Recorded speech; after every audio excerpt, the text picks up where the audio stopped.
In the hush of the Garden of Eden, where the air was thick with innocence and the trees whispered eternity, Eve's eyes lingered on the fruit that shimmered like forbidden fire. Was it an apple or a banana? Completely irrelevant.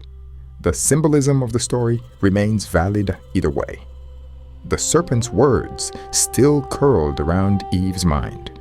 Not loud, but insistent. A promise of vision, of knowing, of stepping beyond the fragile veil of ignorance. She reached onto the tree of the knowledge of good and evil, her hand trembling with both fear and hunger.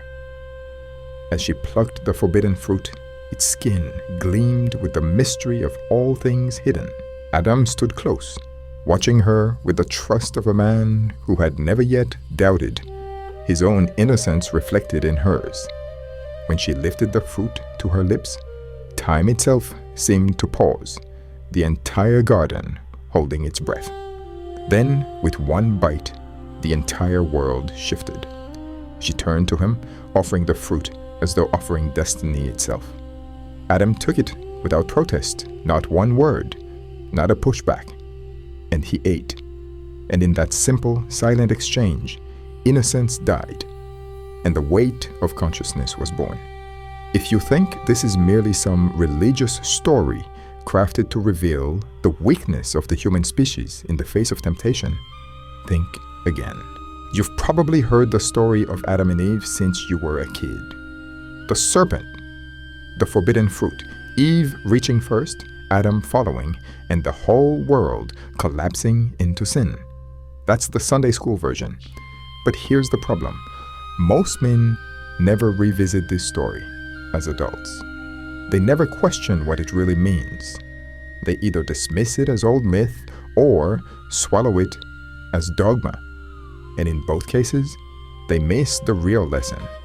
A lesson about feminine chaos on the surface, but also a lesson about masculine failure to the most humiliating degree possible. In this episode, we are going to dive into the symbolism of the story and explore how it helps us decode masculinity as much as it does femininity. This script isn't just about theology. It's not about whether you believe in the original sin as a doctrine. It's about you as a man waking up to the archetypal forces that shape your psychology, as well as the psychology of women, Eve, Adam, the garden, the serpent, the fruit. These are all symbols of your inner life, your circumstances, your relationships, your struggles, and your growth. Once you see that, you'll stop treating the story as ancient history and start using it as a roadmap on how to handle women. But most importantly, this story will serve as a GPS to direct you toward how to handle yourself as a man. The garden represents innocence, a life of safety, abundance, and ease. No struggle, no shame, no responsibility. Adam and Eve are naked, unashamed, carefree. That's childhood. That's the state of unconsciousness we all start in. You don't know the weight of existence yet. You don't know temptation, responsibility, or mortality. You're just floating. But here's the problem. Men aren't built to stay there. Innocence feels safe, but it keeps you small. I know you must have felt this at some point in your life. That tension between staying comfortable and breaking into something harder, but more real.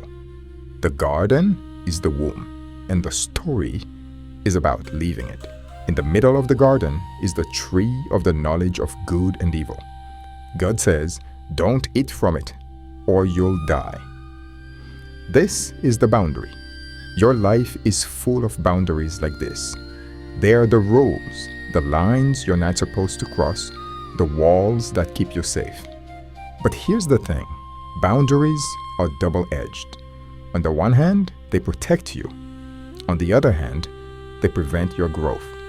If you never cross a boundary, you stay a child. If you cross the wrong boundary recklessly, you destroy yourself. The tree is temptation, but more importantly, it's potential. It represents the line between comfort and consciousness. Then enter the serpent. Smooth, cunning, persuasive. The serpent represents your shadow, the instinctual, primal, unconscious drive inside you. Lust, greed, pride, hunger for power. It also represents the external forces in life that whisper, "Come on, break the rule, take the risk, see what happens." Notice the serpent doesn't attack with force. It seduces. That's how temptation always works. It doesn't come at you with a gun to your head. It appeals to your desire to be more, to know more, to have more. Every man has faced this serpent, the voice that says, skip the discipline, betray the standard, chase the shortcut. You'll be fine. Now we get to Eve. She represents the feminine archetype. She was made out of Adam's bone, but she has no idea how strong that bone actually is. She is a true agent of chaos, but chaos with a purpose. She looks around and she sees that everything is already provided for. But she doesn't know what the future holds. She understands very quickly that she must rely on the man for her own survival. So she has doubts, and she refuses to gamble her trust. This is precisely why the serpent went to her first. She was an easier target, and this, my friend, is the key. You call this story the original sin. I call it the original test. Then there's Adam. He represents the masculine principle, order, reason, responsibility. But in this moment, he fails miserably. He doesn't lead, doesn't make a conscious decision. He is passive, he is empty. And to make matters worse, he dodged responsibility afterwards. He blamed his action on the agent of chaos, the woman. In that very moment, he signed an agreement for all women to never trust a man unless she tests him first. If you think her test was mere disobedience or betrayal, you're just as empty as Adam was. That test is the process of becoming a whole, conscious self. It's about how you respond when innocence ends and responsibility begins. And Carl Jung would call that individuation. Here's where most men fail. They either demonize the feminine archetype or they worship it. They call it evil, manipulative, dangerous, emotional, or they pedestalize it as pure, virtuous, and beyond reproach. Both perspectives are wrong. Both are immature, and both are empty, just like Adam was. The reality is that the feminine archetype is disruptive, risky, and chaotic. But it is also awakening and revealing. It's neither good nor bad. It's necessary. The feminine archetype is neither the problem nor the solution. It is the light that reveals your growth if you respond appropriately. So your job as a man is not to curse it or idolize it. Your job is to integrate it. The feminine archetype will inevitably test you over and over again. Sometimes her own survival depends on it, but the way you respond will reveal the kind of man you are. Look carefully at how the serpent works in the story. It doesn't come at Eve with claws and violence. Temptation doesn't scream in your face. It whispers in your ear. It's the little voice that rationalizes cutting corners, betraying values, or indulging weakness. It doesn't tell you, ruin your life now. It says, you'll be fine. No one will notice. You deserve this. You'll be stronger if you just go for it. The serpent is inside you every time you justify what you know is wrong. The serpent knows that the fight for control would be fiercer with you. So the serpent attacks your weakest point, your woman. And the serpent knows that once your woman is mentally conquered, it's only a matter of time before you crumble. In many ways, feminism behaves like the serpent in this story. Feminism believes that women are subjected to an oppressive and tyrannical patriarchy, which they must destroy at all costs, even at the cost of world collapse. But because men detain a monopoly on force, feminism understands that they cannot strong-arm you. So they seduce your woman and turn her against you. The only difference and this is an extremely significant difference, is that you cannot blame Adam's monumental failure on feminism. His failure is on him. Most women test their man to find out whether he is already integrated. If you respond like Adam did, you have not achieved individuation. Because while an integrated man does not talk back, he doesn't bite at the fruit either, especially under peer pressure. When he speaks with resolve. And for God's sake, he doesn't follow anyone. The integrated man simply walks away because his deliberate silence will be his loudest and most convincing speech. Because this is the psychological work of the masculine, to bring order to chaos, responsibility to temptation, and ownership to failure. It's her job to test you, but it's your job to maintain your frame. Many men today fail at being the leader of their own destiny. They drift in relationships, in careers, in life. They don't make conscious decisions. They just go along with what's offered, whether it's a woman's influence, society's expectations, or their own impulses. Then they wonder why life feels directionless. Adam's passivity is the mirror of every man who avoids responsibility by refusing to act. And the brutal truth is this: if you don't act, you're still making a choice. You're just making it unconsciously. Eve may hand you the fruit, but only you can choose to eat it. The serpent may whisper, but only you can act. Let's get more practical. Where does the Adam pattern show up today? In relationships, you blame women for testing you, but the truth is you didn't set a frame, you didn't lead, you didn't stand firm. That's Adam. In your career, you blame the boss, the market, the system, but you never built the skills required to perform. You never took risks. You never made any moves. That's Adam. In health, you blame genetics or time, but you eat trash food, skip training, and avoid discipline. That's Adam. With money, you blame capitalism, inflation, or bad luck, but you never studied, never hustled, never budgeted. That's Adam. In every case, the problem isn't the fruit or the serpent or Eve. The problem is your refusal to take responsibility. Eden is comfort. It's safety. It's the life where everything is provided and nothing is required. For you, Eden might look like staying in a dead-end job because it's secure, or living at home with your parents for too long because it's easy, or avoiding risk because you don't want to fail, or wasting your time playing video games and scrolling through your social media feed instead of building something. Here's the truth. If you stay in Eden, you never become the man you were born to be. Comfort is the enemy of growth. The story teaches you that paradise is not your destiny. Exile is, struggle is, work is. That's where you become the man you are meant to be. So stop clinging to Eden and step out into the wilderness. The serpent is temptation, and it can take multiple forms.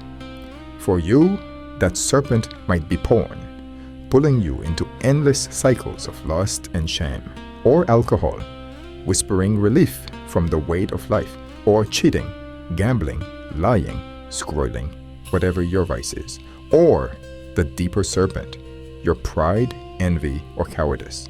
You can't avoid the serpent. You can't destroy it. You must face it.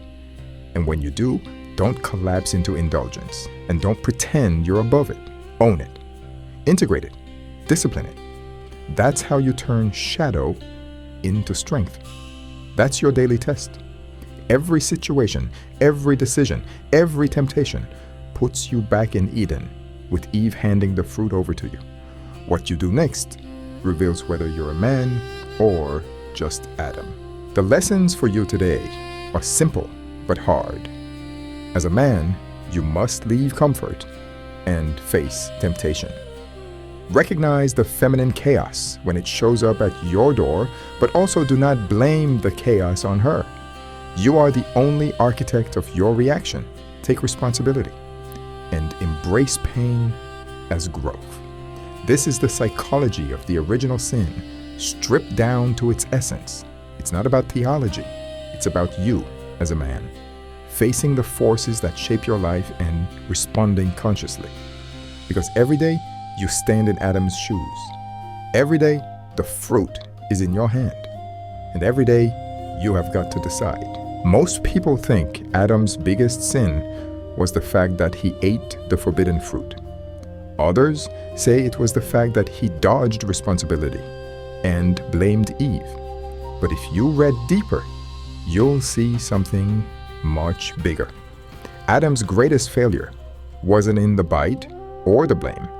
His greatest failure was that he allowed himself to be led by the woman directly and by the serpent indirectly, when he had full authority to lead both. Think about it. Adam was placed in the garden first. He was tasked with naming the animals, tending the ground, guarding Eden. The text is clear. He had dominion over creation. Leadership was his assignment. Responsibility was his crown. Eve was his helpmate, but Adam was the one accountable to guard and guide. So what happens? The serpent slithers in. The same serpent that Adam had the authority to subdue. Instead of stepping in, Adam stays silent.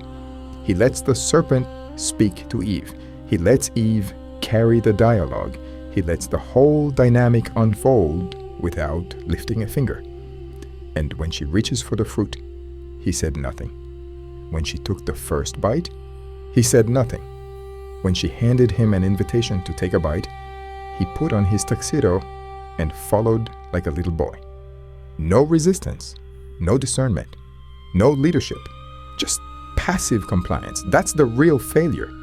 Not that he ate the fruit, not that he blamed Eve, but the fact that he abdicated the role of leader. Many men still repeat Adam's mistake every day. They stay silent while chaos slithers into their life. They let their woman wrestle with influences she should not be confronting. They let her lead the conversation, lead the frame, lead the direction while they drift in the background. And when she inevitably falters, they collapse right beside her, as if they were never tasked with leadership at all. They didn't collapse because of hunger for knowledge. They collapsed because of their failure to lead.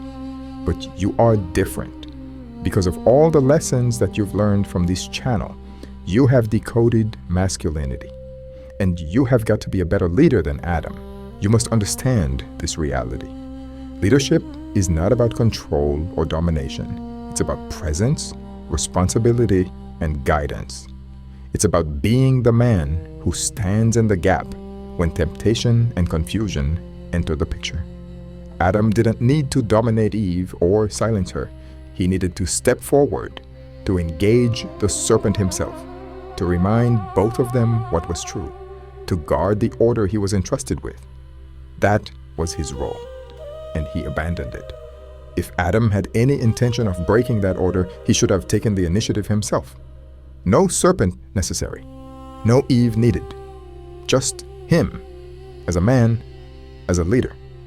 But he failed. When you abandon leadership, the order of things collapses and chaos ensues. The serpent gains ground. The woman carries weight she wasn't built to carry.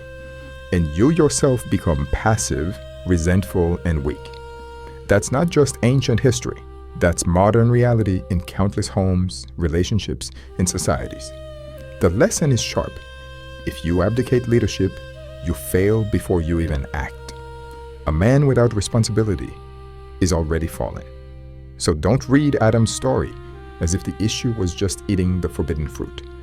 Read it as a mirror to figure out the areas where you are letting yourself be led, silenced, or passive when you were called to lead all along.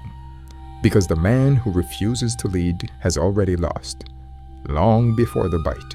The ultimate source of meaning in a man's life isn't comfort, pleasure, or freedom.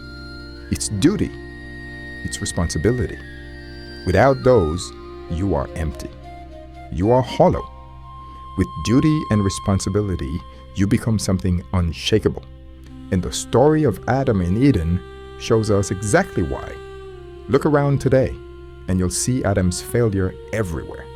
Men refusing duty, men chasing ease, entertainment, indulgence, while their households, communities, and own lives collapse.